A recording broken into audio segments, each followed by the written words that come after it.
அ இன்னைக்கு நான் வந்து இவ்வளோ தூரத்துக்கு பேசுறேன். இவ்வளோ தூரத்துக்கு என்னால வந்து ஒரு எந்த விதமான தயக்கமும் இல்லாமல் என் வாழ்க்கையை பகிர முடியும். எந்தவித இதுவும் இல்லாம என்னோட கருத்த முன்வைக்க முடியும் அப்டின்னா, அது அவரால தான். I owe that to him. Meera கதிரவனோட பணியாற்றியது எப்படி இருந்தது? மீரா ஒரு அற்புதமான மனிதர். ம். ரொம்ப பெரிய டாம்பீகம் இருக்காது. ரொம்ப இயல்பா ஒரு சகோதரர் ஒரு வீட்ல இருந்து நம்ம 2 பேரும் நெறைய ஆர்கியூமெண்ட்ஸ் வரும், எல்லாம் வரும். ஆனாலும் அந்த இறுதியில அந்த அன்பு பிணைப்பு இருக்கு இல்லையா? ம். அது இன்னைக்கு வரைக்கும் வந்து மாறாதது. ம். நான் நல்லா இருக்கணும், நான் வந்து எழுதணும் அப்படின்னு தொடர்ந்து பார்த்துட்டே இருக்கிற ஒரு ஆளு. அவரு வந்து அவரோட கிராஃப்ட் எனக்கு ரொம்ப பிடிக்கும்.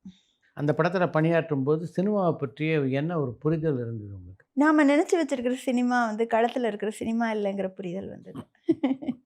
சினிமாங்கிறது வேற ஏதோ. ம்.